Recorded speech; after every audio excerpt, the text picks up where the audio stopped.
안녕하세요. 오늘은 간단하고 멋진 드로잉 연습 방법을 보여드리겠습니다.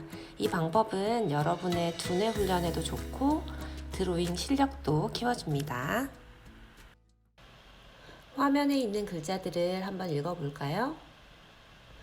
우리는 모두 한글을 읽을 줄 알지만 거꾸로 놓여 있는 글을 읽기는 쉽지 않습니다. 우리는 글을 읽을 때 왼쪽 뇌, 즉 좌뇌를 사용하는데 좌뇌는 기호를 좋아합니다. 그 기호의 생김새를 기억하고 그 기호의 의미를 배우죠. 그런데 그 기호를 거꾸로 놓으면 뇌는 그 기호를 쉽게 알아보고 그 뜻을 이해하기가 조금 어렵게 됩니다.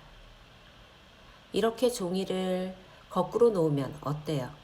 훨씬 읽기 쉽죠? 우리의 좌뇌가 기호를 바로 인식하기 때문이에요. 우리가 그림을 그릴 때 좌뇌는 그리는 과정을 단순화하기를 좋아합니다. 기호라는 게 바로 그런 거잖아요. 어떤 대상을 단순화해서 나타낸 약속. 예를 들어 여러분이 눈을 그린다고 해봅시다. 좌뇌는 눈을 보면서 이렇게 이야기할 거예요. 눈이 어떻게 생겼었더라? 그러고는 실제로 보이는 모든 세부적인 부분들은 다 무시해버린답니다. 여러분들은 금방 이렇게 그릴 거예요. 원을 안에 그리고 밖에 럭비공처럼 생긴 도형을 그리고. 하지만 실제 우리 눈은 이렇게 생기지 않았습니다. 모습은 아주 복잡합니다. 우뇌가 그림을 그리도록 해주면 그림을 훨씬 세부적으로 그리고 대상의 개성을 그릴 수 있게 되죠. 대상의 아주 세부적인 모습에 집중을 하기 때문입니다. 아래 속눈썹 모양부터 눈꺼풀의 그림자까지 말이죠. 우뇌를 사용하는 경험을 하려면 좌뇌가 거부하는 일을 해보아야 합니다. 그래야 우뇌가 좌뇌의 방해를 받지 않고 일을 할 수 있는 기회가 주어집니다. 앞에서 보았던 거꾸로 된 글 기억하죠? 오늘 미술 활동을 통해 우뇌에게 스스로 온전히 일할 기회를 줄 거예요. 여러분들은 오늘 기대했던 것보다 훨씬 멋진 그림을 그릴 수 있을 겁니다.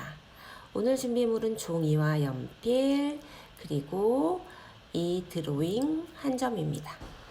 연필로 다 그리고 나서 위에 덮어서 그릴 까만 사인펜이나 네임펜도 준비해주세요.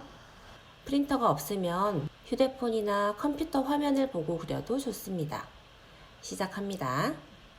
먼저 영상의 처음에 글이 거꾸로 놓여 있었던 것처럼 그림을 거꾸로 놓으세요. 한번 시작하면 집중해서 앉은 자리에서 끝냅니다. 그리고 그림을 돌려놓고 보는 반칙은 하지 않아요. 아마 그림을 그리다 보면 그림을 바로 놓고 보고 싶은 욕구가 마구 생길 수도 있겠지만 꾹 참기로 약속합시다. 생각보다 시간이 오래 걸릴 수도 있지만 반칙을 하면 이 활동을 통해 얻을 수 있는 것이 별로 없을 거예요. 어느 쪽에서 시작해도 좋아요.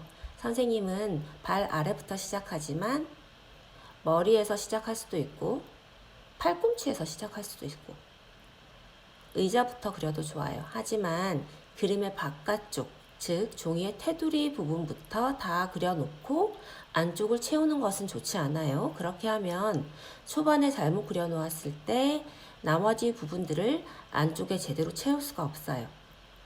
여러분이 시작하기로 결정한 부분부터 보이는 대로 선을 따라 그리도록 노력하세요. 이 부분이 손인지 팔꿈치인지 코인지 이런 건 생각하려고 하지 말고 그냥 선의 모양 그리고 그 선이 나아가는 방향에만 집중해 보세요. 이 선은 이쪽으로 굽어지는구나. 이 선은 옆에 선과 아주 가깝구나. 이 선은 저 선과 방향이 같구나. 이렇게 하다 보면 커다란 퍼즐을 맞추는 느낌이 들 거예요. 그리면서 좋아하는 음악을 듣고 싶으면 그렇게 하세요. 오디오북이나 라디오 같이 보지 않아도 되는 매체를 들으면서 그림을 그리면 그림을 그리는 데만 집중하는 데 도움이 되기도 합니다. 이렇게 그림에 집중하다 보면 무슨 소리가 나고 있는지도 몰랐다는 걸 깨닫게 되기도 합니다. 시간 관계상 선생님은 여기까지 그릴게요. 다 그리고 나면 두 그림을 바로 놓아보세요. 분명히 멋진 그림이 완성되어 있을 거예요. 평소에 나는 미술에 완전 소질이 없다고 생각했었다면 더더욱 오늘 그림이 마음에 들 겁니다. 대상을 거꾸로 놓고 그림을 그리는 것은 쉽지 않습니다. 하지만 좌뇌가 거부하는 이런 과제를 해보면 여러분의 우뇌가 아무런 방해도 받지 않고 눈으로 본 그대로, 본 것만 있는 그대로 해석하고 기억해서 멋지고 개성 있는 작품을 만들어냅니다.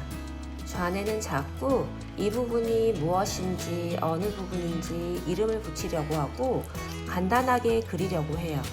그런 좌뇌 욕구를 무시할 줄 알고 내가 본 것에만 집중하는 능력이 바로 예술가의 자질이랍니다.